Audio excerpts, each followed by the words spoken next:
So Oklahoma Sooners did exactly what you're supposed to do. They figured out that they got their guy, and they paid him. And boy, our rivals pissed, our rivals thrown off, our rivals losing their mind, and the media experts out there, especially the talking heads, yeah, they're saying the most ridiculous stuff on social media right now about this. And so we've got to, of course, talk about it. I need to give y'all the actual numbers that will happen in this Brent Venables contract extension / raise. And then we're going to talk about why these people are losing their minds about something that actually makes sense to do. Let's dive into it. Before we do that, welcome to Unfair Sports. I'm your host, Jay. Thank y'all for pulling up to the channel. All right. Brent Venables got himself a raise. They went ahead and extended him. It's a new 6-year deal worth about $51 million, 51.6 to be exact. I'll give you those details and those numbers. We'll dive into that. Before we do that, hop in the comments. Let your boy know your thoughts. Would love to hear your thoughts and opinions on it. Join the conversation. I know we'll have some rivals that'll jump in here and make their comments. Feel free. We'll ignore you just like we do everybody else that says ridiculous stuff. Kidding. But no, feel free. We love to hear what everybody thinks is a good thing, bad thing. Love to talk about it. But let me break down why it makes sense after we talk numbers, and then we'll dive into what all these media talking head people are saying. All right, simple financials. They did the extension, which extends Venable's contract to 2029, which actually only adds 2 years to his current deal because he was already out to 27, but they're moving him out to 29, upped his pay to $51.6 million from $43.5 is what he got when he first got here, about $7 million a year. And it accelerates up, of course. You know, that's how contracts work in football, moves up. But they're moving him up to 8.6 on average, with next season him making 8.15. I'm not going to dive into retirement portions and bonus. We ain't going to get into all the logistics. We're going to talk about the hardcore numbers, the main numbers that you really care about, because y'all don't care about that other stuff. But he's making 8.6 basically in all of his compensation package. We'll put it that way. And that's a move up of roughly about $900,000 from what he was making before, which moves him in the SEC roughly about 8 or 9 in pay right now, right? And the Sooners did that now because we're moving into the SEC come July, which is literally in like a week and some change. You'll have the big SEC celebration on the 1st in Norman. Hopefully you all will pull up and celebrate the move to the SEC. They have all kinds of stuff going on, but that's kind of the key thing is that the move to the SEC, but not only did Brent Venables get a pay raise, you saw raises for DeMarco Murray, moved him up into like the 800 range, actually like 800 range. You saw a raise for Miguel Chavis, and then everybody else's raises kind of went through. You saw the women's sports coaches get their raises, softball, basketball, gymnastics. They saw their raises from them keeping their teams into championship contenders and winning champs. You know, Patty got herself another ring 4 in a row. So basically, Oklahoma was right-sizing everybody's contracts. They're about to see a massive influx of money because of their new SEC contract. And so they are upping everybody's pay like you're supposed to. And it was funny because the reaction on social media was quite hilarious. Folks was losing their mind. And what makes it even funnier is that of all people, Texas fans were excited about it. They were saying, oh, this is a great thing. Yay, cheer it on. And this is great for us. Y'all lost to Brent Venables this past season on a team that was still technically on a rebuild, right? That's something to really consider. And so I thought it was funny. There's a lot of media folks jumped in and make their comments. And I normally would get real petty, screenshot all of them and put them on here. I'm not going to do that today. I'm going to let y'all do some hunting. If you want to get on the X-Bird, go ahead and search Brent Venables raise, and you'll see all the people that has all the ridiculous stuff to say. Because the one big thing everybody's talking about is twofold. One, losing to Oklahoma State and Kansas. They're like, oh, lost to both of them. This is the first coach to do that since back in the 90s.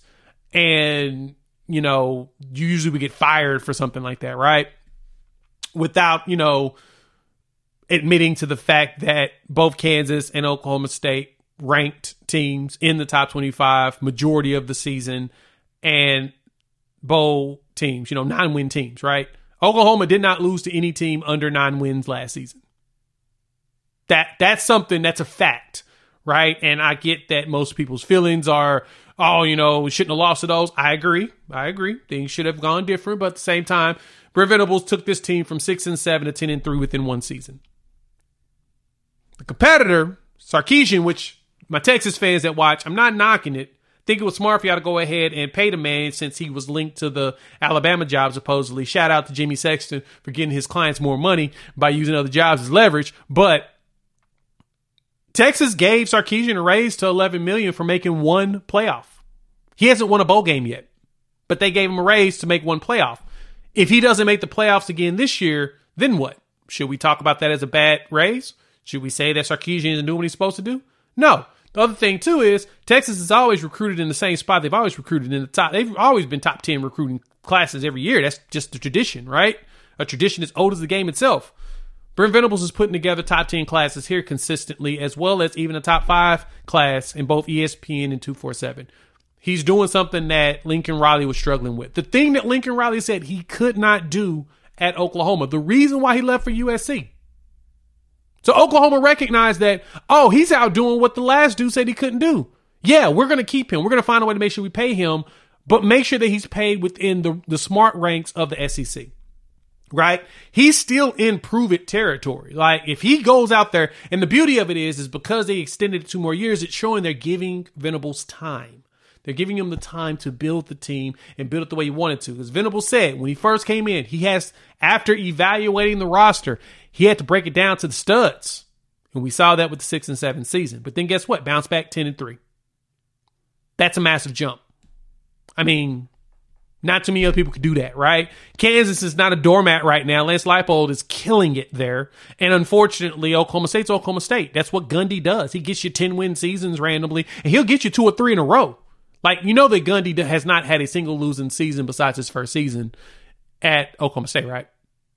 Like, a lot of people don't know that. Yeah, granted, you could say that his schedule's cake, but he's playing the Big 12. Playing everybody else like everybody else was in the Big 12. I mean, Texas was playing the same schedule. Why couldn't they get, constant 10-win seasons, right? Yes, I'm throwing shade at my rival, Texas. But my point is, the Venables raise made sense. You do that going into the SEC. And the thing is, they didn't even make him the highest paid coach in the SEC. He's in the middle of the pack, which is smart.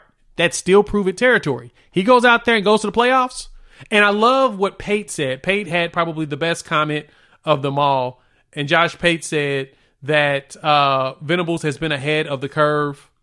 She said, normally I'd criticize this, but Oklahoma's been about 10 steps ahead of every curve. So Venables will probably win the SEC this year. Now, I'm not proclaiming that either. I'm not proclaiming that we're going to win the SEC. But my point is that those that know ball recognize the massive change and difference in what's being done in Oklahoma today in comparison to the old regime. You're recognizing that this is becoming a holistic team that's about to be focused on defense more than anything else, and taking what they got, scheming it properly, and winning with it, right? Venables needed that raise.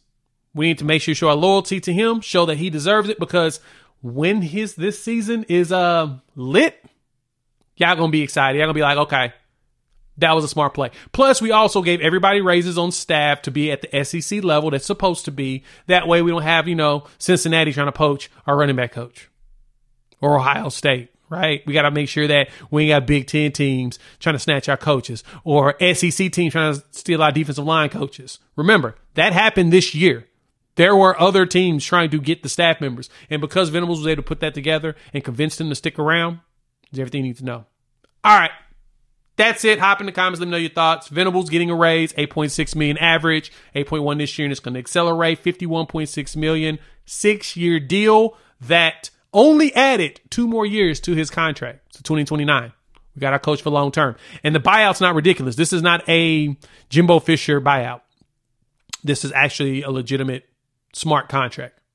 If you made it this far, like the content, hit that like button. And if you're new to the channel, subscribe. We'd love for y'all to join this family of college football fans. We're talking OU football, SEC football, and college football in general. And we're having a blast doing it. All right. Busy weekend. This is recruiting weekend. Make sure you check out the other channel, Sooner or Later Sports. Got a video going up about the visitor list. And we're going to dive into that. And we'll talk soon. Peace.